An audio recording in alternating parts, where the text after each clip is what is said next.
시청자 여러분 안녕하십니까. 지금부터 정권의 안보정론을 시작했습니다. 자, 여러분들 잘 아시겠지만은 여기 한덕수 이제 후보가 되겠습니다. 예, 한덕수 후보가 오늘 대국민을 상대로 해서 이제 출마 선언문을 내놓았습니다. 출마 선언을 공식적으로 했어요.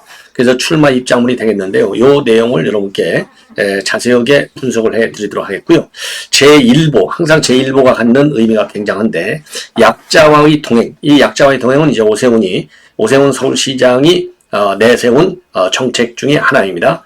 자, 그런데 이제 중간에 포기하는 바람에 서로가 이번에 이제 국민의힘 대선 후보들이 서로가 이 정책, 일종의 이제 공약을 가져가면서 지지를 이제 호소해 온 상황인데, 자, 한덕수 후보도 말이죠. 오세훈이하고 오늘 공통으로 이제 오늘 오찬을 가졌어요. 같이 오찬을 가지면서 요 문제에 관한 공감대를 넓혔습니다. 약자의 동행.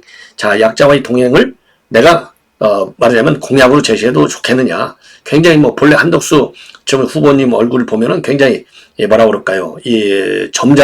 아주 점잖은 엘리트지 않습니까? 그런 것처럼 이 오세훈이를 직접 만나서 이 공약을 말하자면 빌려 쓰겠다. 이렇게 이제 약속을 받았어요. 자, 그래서 이제 쪽방촌을 같이 갔습니다. 약자와의 동행을 실제로 몸으로 이제 이행하는 걸 보여준 것이고, 오후에는요, 그동안에 좌우를 막느라고 지금 오늘날 모든 정치인들은 큰 일을 할 때 꼭 지금 5.18 광장을 5.18 묘지를 가잖아요. 그래서 이제 5.18 오늘 묘지를 방문하는 걸로 그렇게 되어 있습니다. 자, 그래서 하나는 약자의 동행, 하나는 이제 5.18 민주화 정신을 계승하겠다. 자, 이거는 이제 많은 정치적인 함의, 선거공학적 함의를 벗어나서 넓은 의미에서의 정치적인 상징성이 상당한 이런 행보를 가졌습니다. 자, 그리고요, 오늘 이제 출마 선언문을 보면은 우선 이제 국민통합이 제일 크고, 그 다음에 이제 당면적으로, 국민통합은 어제 오늘 얘기가 아니죠. 큰 틀에서의 국민통합은 장기적으로 가져가야 할 과제고요. 지금 당면적으로는 지금 뭘 하고 있느냐? 바로 미국과의 통상, 지금 관세, 이 협상을 잘 끌어나가겠다. 자, 그리고서 이제 마지막으로 약자와의 동행. 자, 그런 게 이제 서민을 잘 챙겨갔다. 쉽게 얘기해서요. 예. 자, 민생 경제를 잘 챙겼다. 이거가 되겠죠. 그래서 요 세 가지를 하나의 이제 캠페인 공약이 되겠습니다. 그래서 요 내용을 자세하게 말씀드리도록 하겠고, 그리고 권성동 원내대표가 말이죠. 오늘 민주당에서 지금 악법을 계속해서 만들어내고 있는데, 법을 만들어가지고 완전히 법제 완박, 그야말로 이제 그 사법 리스크를 완전히 털겠다고 하는 이 법제 완박이라는 개념을 내세웠고, 그리고 그러니까 이제 권성동이도 이재명의 뭐라 그럴까요? 이 범죄인이 과연 대통령에 나올 수 있느냐. 대통령에 못 나오는 것을 나오게 하려고 모든 악법을 지금 양산하고 있는 민주당의 행태를 비판하는 말로 법제 완박. 그리고 또 이제 이재명을 박살내는 입장을 내놓은 사람이 바로 김은혜입니다. 김은혜도 입장을 내놨어요. 한마디로 얘기해서 저도 이미 여러분께 여러 차례 말씀을 드렸는데, 전부 이 좌파들의 특성이 뭡니까? 저희들이 밖에 있을 때, 그러니까 정부를 공격할 때 썼던 그런 본인의 SNS 글들이 결국 지가 저지르는 잘못된 행태, 행보, 발언, 이런 거고 전부 연결되잖아요. 그러니까 이런 거를 이름하여 쉽게 해서 전형적인 내로남불이다. 이중인격자, 이중적 발언과 행태. 자, 말과 행동이 같이 하죠. 특히 정치인이 돼가지고, 이거는 조이대가 얘기한 대로 말이죠. 조이대 대법원장이 얘기한 대로 정치인의 경우에는 표현의 자유도 중요하지만은 공공의 이익을, 그리고 공공선, 그러자니 공공재 역할을 해야 되잖아요. 그런 의미에서 표현의 자유를 지나치게 보장해서는 안 된다. 국민의 알 권리, 이거가 더 중요하다. 이건 이번에 조이대 대법원장이 내놓은 판례 중에 아주 새로운 워드라고 봐요. 키워딩이라고 보는데, 지금까지는 뭡니까? 그냥 일반 국민이든 정치인이든 고위 정치인이든 아니면 그냥 정치인이든 전부 표현의 자유 노래 불렀잖아요. 이거 노래만 부를 때가 아니다. 옳은 얘기예요. 공직자로서의 책임이 따라야 된다 이거죠. 표현의 자유는 책임이 따라야 돼. 그래야 우리 국민들이 올바른 선택을 할 수 있다. 그게 바로 국민의 알 권리를 더 우선시해야 된다. 요 논리가요, 새로운 대법원의 판례의 중요한 한 부분을 형성한다고 봅니다. 자, 그래서 지금 이재명이 어제 대법원에서 유죄 판결 쭉 계속 말씀드리지만은 10명이 만장일치로 이거는 유죄를 내린 거나 마찬가지인 거예요. 이거 철저한 법리 분석, 법리 적용. 자, 그러다 보니까 이제 이거를 이행하는 데가 서울 고법이잖아요. 그런데 대법원에서도 빠르게 보냈어요. 딱 하루 만에. 어제 오후 3시에 선고했잖아요. 그러니까 24시간도 안 돼서 서울 고법으로 관련 서류를 싹 다 내려보냈습니다. 그거 바로 길 건너 서울 고법인데요. 금방 내죠. 그거 사람이 들고 가도 5분도 안 걸려요. 전자로 넘기는 거니까, 예. 자, 그래서 전자로도 넘기고 이제 다 넘기는데 여하간 하여튼 길 건너 하나로 넘어갔어요. 바로 하루도 안 걸려서 넘어갔고 즉각적으로 배당에 착수한다. 그런데 그러다 보니까 서울 고법원장의 의지가, 자, 이번 대법원의 판결이 굉장히 중요했던 게, 그래서 제가 리더가 중요하다고 그러는 거 아니에요. 리더십. 조희대 리더십 때문에 이렇게 빠르게, 그러니까 제가 맨 먼저 아마도 유튜브 방송 아니면 일반 언론 매체를 포함해서 이게 플랜 B일 수도 있다. 일견 불리하게도 보이지만은 참 상당히 좀 비관적으로도 보이지만은 조희대가 오히려 후보를 교체할 수 있는 시간적 여유를 주려고, 왜냐하면 5월 10, 11일 이틀간이니까 열흘 전에 벌써 판결을 내려주는 것 아니냐. 플랜 B일 수 있다. 제가 실명을 밝힐 수 없지만은요, 아주 서울법대를 나오고 아주 능력 있는 변호사 몇 분한테 제가 들은 거거든요. 너무 비관하지 말자. 그래서 그때부터 제가 계속 비관하지 말자. 여러분께 계속 방송을 해왔지 않습니까? 플랜 B가 있다. 그리고 이제 이거는 파기 자판도 있다. 그리고 조희대의 소신 판결로 유명한 사람이다. 등등 쭉 해왔지 않습니까? 정상적으로 판단하면 이거는 파기 환송이 맞다.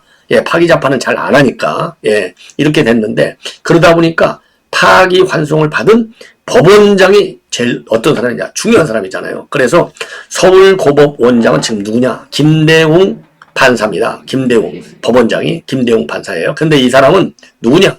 굉장한 실력가예요. 굉장한 실력가. 그래서 대법관 후보로까지 물망에 올랐던 사람이다. 그 정도 실력이 딱 끝난 거예요. 실력 검증이 끝난 거다. 그리고 더 중요한 거, 조희대의 신임을 받고 있는 사람이다. 아니, 지금 법원장들 인사 누가 있어요? 조희대하고 윤 대통령 한 거 아니겠습니까? 그러면 조희대가 서울 고법 원장을 시킬 정도가 되고 대법관으로 물망에 오를 정도가 되면 조희대 생각을 아주 누구보다도 꿰뚫고 있는, 조희대 생각 중에 제일 중요한 게 뭐예요? 제일 중요한 게, 이런 나쁜 범죄를 거짓말한 인간이 어디다 대고 지금 대선 후보로 떠들고 돌아다니냐? 너 양심도 없냐? 이거 아닙니까? 쉽게 해서 너는 양심도 없는 인간이야. 딱 이거잖아요. 너 왜 이렇게 거짓말을 잘해? 이거 아닙니까? 한 칼에 날려버린 거 아니에요. 그리고 빠르게 또 선거하고, 이 두 가지가 특징이에요. 너는 제발 인간 좀 되라. 하나는, 예, 그러니까 그냥 정치적으로 너는 인간 좀 되라 이것이고, 법률적으로는 너는 거짓말 하지 마. 공직선거법을 분명히 위반한 게 맞아 이거거든요. 그렇기 때문에 이러한 조희대 원장의 뭐라 그럴까요? 이 방향성을 제일 잘 알 수밖에 없다는 거죠. 왜냐하면 자기네가 판결한 걸 대집어내서 뒤집었으니까. 그래서 고법원장이 재판을 배당하고 이거 빨리빨리 하고, 판결에는 개입을 못하겠지만, 자, 이렇게 해서 이 고법원장이 누구인지도 알아야 되겠다라는 측면에서 제가 여러분께 고법원장을 정밀 분석해 드리도록 하겠습니다. 자, 그래서 이제 고법원장은 그래서 쉽게 얘기해서요, 법률적으로도 대법관 후보에 오를 정도는 실력가라고 하는 거, 믿을 수 있다는 거. 아니, 물론 지난번에 최은정이는 완전히 무죄 판결했으니까 요 말은 또 틀릴 수도 있어요. 그러나 외형적으로 볼 때 빠르게 요 재판을 진행시키는 요 판결, 요 배당, 언제 빨리빨리 하는 거, 이런 거는 법원장이 배당을 하는 거니까, 절대적으로. 자, 그리고 이제 또 용감무쌍한 사람이다. 그래서 이번에 여러분들 김정숙이 대통령 기록관 압수수색 한 거 있잖아요. 대통령 기록물 기록관 압수수색은요, 서울 고법에서, 고법원장이 이 사인을 해야만이 압수수색을 하게 되어 있어요. 서울중앙지법원장, 지방법원에 못해요. 그 정도로 이 압수수색을 굉장히 중시하는 거죠. 이번에 싹 압수수색 영장을 발부할 정도로 좀 이 조희대 같이 소신 있는 그런 법원장이다. 이런 측면에서 기대할 만하다. 한마디로 이재명이는 골로 갔다. 속된 말로 골로 갔다. 이렇게 보시면 되는 겁니다. 지금 아각거려봤자요, 마지막 발악하는 겁니다. 그리고 이 마지막 발악은 속으로는요, 떨고 있어요. 저 인간이 속으로는 떨고 있는데, 지금 본인이 떨면 망하니까 한 번 더 연명하려고 지금 마지막 발버둥을, 발악을 하는 거다. 이렇게 보시면 되고, 우리는 일사불란하게 여론을 만들어 가야 한다. 자, 이렇게 판단이 됩니다. 자, 그래서요, 지금 이제 한덕수 권한대행의 출마 선언문, 요거 굉장히 중요합니다. 출마 선언문만 보시더라도 이재명의 출마 선언문하고 비교해 볼 때 이거는 비교할 감도 안 된다. 이렇게 여러분들도 이미 뭐 결론을 내렸었을 겁니다. 예. 자, 그래서 요 내용을 보면 큰 틀에서 우선요, 큰 틀에서 집권 2년 차에 개헌하고, 예, 집권 2년 차에 개헌한다. 예, 그리고 집권 3년 차에는 욕심 없이 개헌해놓고, 그러니까 이게 이제 행정부 권력이 너무 세다.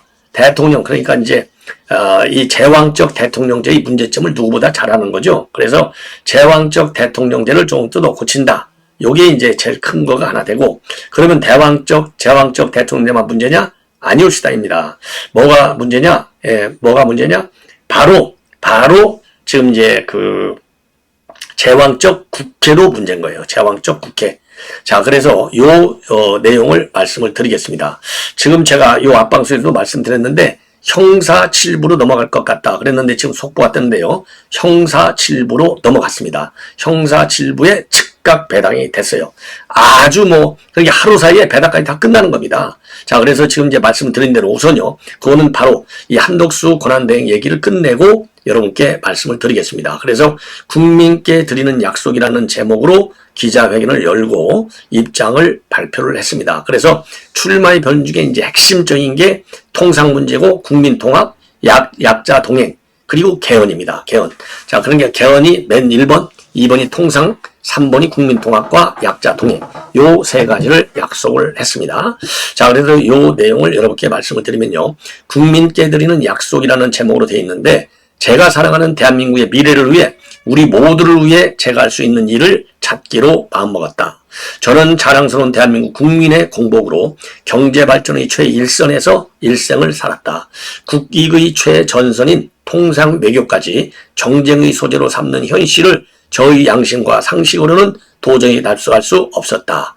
자, 그러면서요, 개헌, 통상, 그 다음에 약자와의 동행, 국민통합과 약자의 동행 세 가지를 약속했습니다. 즉각적인 개헌을 제안했습니다. 그래서 취임 첫 해 개헌안을 마련하고 2년 차에 개헌을 완료하고 3년 차에 새로운 헌법에 따라서 총선과 대선을 실시한 뒤에 곧바로 직을 내려놓겠다. 개헌 시나리오를 밝힌 겁니다. 자, 그래서 구체적인 개헌의 내용은요, 국회와 국민들이 치열하게 토론해 결정하도록 하고 견제와 균형, 즉 분권이라는 핵심 방향만 제시하겠다. 그리고 대통령과 국회가 견제와 균형 속에 힘을 나누어 갖는 것, 정치의 사법화와 사법의 정치화가 다 같이 사라지게 만드는 것, 협치가 제도화되고 행정이 효율화돼서 우리 정치와 그리고 우리 정부가 진정으로 국리민복에 이바지하는 것이 제가 생각하는 올바른 개헌이다. 그리고 두 번째로는요, 통상 해결입니다. 자, 미국발 관세 폭통이 전 세계 모든 나라의 가장 시급한 통상 현안이다. 우리나라 첫 통상교부상을 지냈고 경제부총리, 국무총리에 이어 주미대사를 지내면서 수많은 통상협상을 성공적으로 이끌어왔다. 이 일을 가장 오래 해온 사람이고 가장 잘할 사람이라고 자신한다. 미국 정부는 물론 각계 전문가들과 활발히 소통하고 있고 이번 통상현안도 반드시 풀어내겠다. 그리고 국민통합과 약자 동행을 제시하고 있어요. 통합이 곧 상생이다. 남북이 다닌 것도 통탄할 일인데 좌와 우로, 동과 서로, 이제는 남성과 여성으로, 중장년과 청년으로 계속해서 갈라져야 하겠냐. 보수 혼자 산업화를 이루지 않았고 진보 혼자 민주화를 이루지 않았다. 사회 모든 분야에서 국민통합과 약자 동행이 이루어지도록 혼심을 힘을 다하겠다. 많은 분이 저에게 대통령 출마를 권유하며 정치를 정상화하라고 간곡히 당부했다. 개헌을 제대로 추진하고 민생을 제대로 집요하게 보살피겠다. 이렇게 입장을 내놨습니다. 예. 그리고요, 우리 청년들이 저를 드립돈으로 삼으시기를 마음껏 저를 넘어 세계로 미래로 더 밝은 시대로 나아가시기를 소망한다. 오직 국민민복을 위해 일하고 또 일하겠다. 그리고 새로운 정부는 한덕수 정부가 아니다. 좌우로 다니는 대신 앞으로, 오직 앞으로 나가고 싶은 모든 사람의 정부, 바로 여러분의 정부다. 이렇게 얘기를 했습니다. 그리고 기자들에게 말이죠. 출마 선언한 이후에 우리 경제개혁과 민생을 위해서 핵심적인 개헌이 필요하다고 생각했다. 이제까지 많은 정치인이 개헌을 말했지만은 실행하지 않았다. 집권하면 생각이 달라지기 때문이다. 저는 3년 이상 하지 않겠다. 3년 안에 제가 말씀드린 것 모든 것을 할 수 있다면 저는 그 아니라도 기꺼이 하야하고 새로운 세대가 미래를 이끌 수 있게 하겠다라고 밝혔습니다. 그리고 12.3 비상계엄과 탄핵에 관해서는요, 우리 국민들의 충격과 좌절, 어려움에 대해서 국회에서 여러 번 송급스럽다는 말씀을 드렸다. 저는 계엄 직후부터 일관되게 그 국무회의는 절차적 실제적 흠결이 있었다고 계속 증언했고, 헌재에 가서도 같은 내용으로 증언했다. 이제는 우리나라의 미래, 민생, 경제, 통상 문제 해결과 관세 폭탄에 대한 의미 있는 진전을 이루는 게 제가 해야 할 일이다. 이렇게 얘기를 했습니다. 자, 그리고 이제 단일화 문제에 관해서는요, 감히 말씀드리면 신뢰할 수 있는 그런 안정적인 리더십을 갖고 있고 또 그걸 실행할 사람이다. 단일화에 대해서는 헌법 개정에 찬성하는 분들과는 어느 누구와도 협력할 것이고 필요하면 통합도 하고 노력을 하겠다. 이렇게 입장을 밝혔습니다. 자, 아주 이 출마 선언문 아주 좋아요. 그리고 출마 선언을 하고 나서 첫 공개 일정이 종로에 있는 쪽방촌을 찾았습니다. 쪽방촌. 자, 여기에서요, 약자와의 동행을 내세운 오세훈하고 회동을 해서 오찬을 함께 했습니다. 그리고요, 주민 공동시설도 돌아봤어요. 그리고 식사 오찬은 순댓국을 갖고 했고요. 여기에서 한덕수 대행이 한 얘기는요, 앞으로 공개할 공약에 이 오 시장이 대해서 어떤 약자와의 동행을 대폭 좀 포함시켜도 되겠냐. 오 시장이 이제 물론이다. 그러면서 제가 출마는 못하지만 제가 준비한 정책은 출마를 시키겠다. 어떤 후보라도 서울시가 시행하던 정책을 시행하기 위해 상세한 내용이 필요하면 싹 다 드리겠다. 선점하는 게 임자다. 예, 오세훈이도 이제 옳은 말 했어요. 예. 저도 이제 오세훈이, 그동안 배신자라고 이제 비판을 했는데, 지금부터는 이제 비판을 자제하겠습니다. 무조건하고 이제 우리가 정권을 찾아와야 되지 않겠습니까? 자, 그런데 이런 약자와의 동행은요, 저도, 그 당시에, 소개시켜드린 바 있는데, 2023년도 1월 달이죠. 그때 오세훈 시장하고 청소 노동자들이 주도 이용하는 새벽버스 시간을 15분 앞당기는 사례가 있습니다. 상계동에서 서초로 가지 가는 146번 버스인데 15분만 빨리 좀 버스를 떠나게 해달라. 왜냐하면 서초동에서 일해야 되는데 이 시간이 좀 안 맞아. 그래서 본래 이게 4시 5분에 출발하는데 첫 차가요 3시 50분에 출발하도록 조정을 했어요. 오세훈 씨한테 부탁을 해서 이제 그 성공 사례가 있다. 이것도 이번에 다시 한번 또 인구의 회자가 되고 있습니다. 자, 그리고요, 이제 한덕수 대행이 공개 일정으로 쪽방촌을 고른 이유와 관련해서는 사회적 통합을 강조하려면 중요한 건 약자와의 동행이라고 하는 기본 자세다. 오세훈이가 그동안 약자와의 동행이라는 슬로건 아래서 많은 일을 해왔다. 중앙정부 차원으로 확대해서 저희 공약으로 채택해 같이 해야 되겠다고 생각해서 찾아왔다라고 밝히고 있습니다. 그리고 이제 복지정책과 관련해서는요, 당연히 지금 이제 이재명 씨 똑같이 나눠주는 그런 것보다는요, 선별적으로, 그렇죠? 선별적으로 지원하는 이런 정책이 맞다. 그래서 보수의 가치와 약자와의 동행이 같이 조화를 이룰 수 있는 정책, 서울시가 개발한 많은 정책을 한덕수 대행의 공약으로 더 검토하고 좋은 성과가 나도록 많은 노력을 다 할 예정이다. 그리고 광주로 내려가서 5.18 민주묘지를 찾아 참배할 예정이다. 왜냐? 광주는 5.18 민주항쟁이라고 하는 우리 모두가 가슴 아픈 경험을 갖고 있는 지역이기 때문에 출마 선언 첫날에 5.18 민주묘지에 가야 되겠다고 생각을 했다. 그리고 5.18이 갖는 전체 국민의 통합이 의미하는 바가 크다고 생각하고 광주 5.18 민주항쟁에서 희생된 분들이 많고 정말 이런 일이 다시 일어서서는 안 된다는 의지와 희생자들이 가진 마음의 응어리를 우리가 맨 먼저 배려하는 제사가 필요하지 않나. 자, 이렇게 입장을 내놨습니다. 자, 이 정도로 하고 말이죠. 지금 이제 속보로 뜨고 있는 내용인데요. 서울 고부에서 바로 형사 7부, 지난번에가 6부 했잖아요. 형사 7부에 배당했다. 이렇게 나오고 있는데, 이 김대웅, 요분이 이제 김대웅 서울고법원장이 되겠습니다. 자, 그래서 이 김대웅 서울고법원장이 누구인지 이게 또 굉장히 중요하거든요. 자, 그래서 굉장히 소신과 그리고 실력이 있는 판사다. 이렇게 보여져요. 자, 그래서 이제 이분을 보면요. 그래서 인적사항을 제가 쭉 찾아봤습니다. 자, 쭉 찾아봤는데, 지금 이제 이 서울대 법대를 나왔고요. 서울법대를 나왔고, 그동안에 수원지방 판사로 임관했습니다. 수원지방 판사. 그리고 서울법 판사, 헌재연구관, 사법연수원 교수, 그리고 중앙지법 부장판사, 또 고등법원 부장판사, 그리고 인천지방법원의 수석부장판사를 역임한 아주 전문가입니다. 아주 뭐 최고의 실력가. 자, 그리고 이 대법관 후보에 꾸준히 오를 만큼 실력과 덕망이 높은 것으로 정평이 다 있습니다. 예, 그래서 2020년에 이어서 작년 10월에도 대법관 후보 37명의 명단이 올라왔어요. 그리고 2021년도에는 서울지방변호사회가 매년 실시하는 그 올해의 우수 법관으로 뽑혔고요. 2012년에는 만점으로 우수 법관에 선정될 정도로 실력이 대단하다. 그리고 이 대표적인 그 판결로는요. 23년도에 차량 호출 서비스인 타다의 운전기사를 갖다가 근로기준법상 근로자를 반다는 항소심 판결이 있었어요. 그리고 2027년도에는 원세훈이 이 사건과 관련해서 징역 4년의 실형을 선고한 바 있습니다. 그리고요, 이 김진태, 이 허위사실 공표죄, 이 항소심에서 무죄를 선고하는 그런 사례도 있었어요. 그래서 굵직굵직한 사건을 많이 다뤘다. 이런 평가를 받고 있는 소신 있는 판사가 되겠습니다. 자, 그래서 이 김대웅 법원장에 대한 우리 국민들의 기대가 굉장히 크다. 예. 자, 그래서 지금 이제 우리가 조금 전에도 말씀드린 대로 말이죠.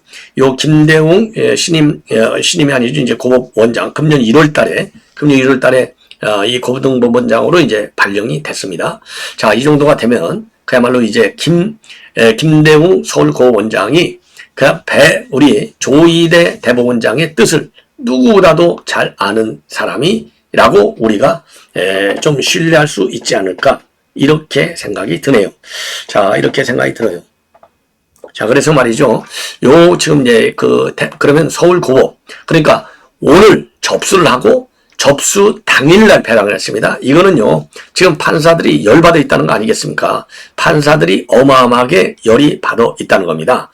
자, 서울고법 형사 7부인데, 여기도 주심은요, 송미경 판사입니다. 여성 판사네요. 자, 송미경 판사. 자, 그래서 송미경 판사가 또 누군지도, 자, 서울고법의 형사인데, 재판장은 이재권입니다. 재판장은 이재권. 자, 그래서 서울고법이 지금 내놓은 입장문을 보면요. 선거법 파기환송심은 형사 7부에 배당됐다. 그래서 형사 7부는 재판장이 이재권, 연수원 23기입니다. 그리고 아까 얘기한 대로, 지금 이제 서울고법, 이 김재웅 이 서울고법원장은 연수원 19기예요. 그러니까 4기 후배가 되겠네요. 재판장은 23기 이재권 판사가 재판장이고, 그 옆에 이제 배석 판사가 박주영 33기입니다. 그 다음에 송미경, 이건 35기입니다. 이렇게 이루어진 합의 재판부인데요. 주심은 송미경 판사. 본래 이제 주심이 왜 중요하냐? 주심이 판결문을 쓰잖아요. 판결문. 자, 그래서 말이죠. 파기환송심은요, 법원이 피고인에게 소송기록 접수 통지서를 보내거나 항소 이유서를 받는 이런 사전 절차가 필요 없다고 합니다. 아, 이거 굉장히 중요하네요. 소송기록 접수 통지서 다 보내잖아요. 이재명한테. 이재명 의원관이 안 받으려고 계속 도망다니잖아요. 폐문 부재 등등해서. 그리고 항소 이유서를 또 받아야 되는데 그런 절차가 필요 없이 바로 심리에 들어간다고 합니다. 그래서 법조계에서는요, 대법원이 직접 신속재판을 보여주면서 강조했기 때문에 파기환송심도 속도를 낼 것이다. 자, 그래서 대법원에서는요, 사건을 상고심 접수가 34일만, 전원합의체 회부 9일 만에 결론을 내렸습니다. 자, 그래서 재판부가 배당되면서 우선 사건 기록을 검토하고 이 후보를 법정에 부르는 기일부터 지정해서 통지하게 된다. 그래서 사건 기록만으로 심리하는 상고심과는 달리 파기환송심은요, 양형 변론 절차가 있기 때문에 요 형사 피고인인 이재명이를 부르게 된다는 겁니다. 근데 이미 대법원에서 유죄로 판단했고 이 대법원의 유죄 판결은 기속력을 갖고 있기 때문에 사실상 파기환송심에서는 형량만 결정하면 된다는 겁니다. 그래서 벌금 100만 원 이상을 선고하면 피선거권이 박탈이 돼서 대선에 출마할 수 없게 되는 겁니다. 자, 그래서 허위사실 공표 양형 기준을 보면요. 징역 10개월 이하부터 벌금 200만에서 800만원까지인데 1심은요. 이보다도 훨씬 더 무거운 징역 1년에 집행유예 2년을 선고했어요. 그래서 그 이유는요. 과거에도 허위사실 공표죄로다가 벌금형을 선고받은 전력이 있고 또 죄책이 무겁다. 아주 질이 나쁘잖아요. 전부 부인하니까. 그렇기 때문에 가중 처벌을 했다는 겁니다. 자, 그래서요. 이와 관련해서는 무죄를 선고한 원심이 파기됐기 때문에 파기환송심에서 무죄가 나올 가능성은 없다. 1심 형량에서 다소 높이거나 낮추는 정도가 될 것이다. 이런 지금 법조계 해석이 압도적으로 많고요. 그리고 100만 원 밑으로는 뗄 수가 없는 게 100만 원 밑으로는 뗄 수가 없는 이유 중에 하나가 지금 말이죠. 이게 이제 양형 기준이 있잖아요. 양형 기준이 있는데 이미 1심 제가 누차 얘기했잖아요. 1심에서 때린 유죄 내용하고 대법원에서 유죄를 선고한 내용하고 완전히 똑같아요. 완전히. 자, 죄 내용이 똑같은데 형량에서 100만 원 밑으로 떨어져? 그러면 대법원에서 볼 때 양형 기준을 위반하게 되는 것이죠. 그러니까 판사 재량을 일탈한 것이죠. 현저히 재량을 일탈한 거. 이게 이제 이런 얘기를 지금 우리가 이제 공개적으로 밝힐 수 있는 분 중에 하나가 서정욱 변호사예요. 제가 서 변호사 얘기를 많이 하는 게 이제 서 변호사가 법리적으로도 아주 밝은 데다가 그리고 본인이 취재를 많이 해. 그리고 제가 나머지 인용하는 분들은 전부 실명을 공개할 수 없기 때문에 서 변호사 얘기를 제가 많이 밝힙니다. 자, 그래서 현저히 낮은 경우에 그런 게 양형 기준을 이탈했을 경우에는요. 대법원에서 그것도 다시 뜯어 고칠 수 있어요. 왜? 어차피 대법원으로 또 넘어오잖아요. 그렇기 때문에 이재명이는 피선거권 박탈 이외에는 살 길이 없다. 자, 그래서 이재명이 요 인간 말이죠. 반드시 이번 기회에 법이 얼마나 무섭운지 반드시 보여줘야 될 것이 아닌가 이렇게 판단이 듭니다. 자, 시청자 여러분 이것으로 본 방송 마치겠고요. 또 계속되는 저의 방송 많은 시청을 부탁드리겠습니다. 대단히 고맙습니다.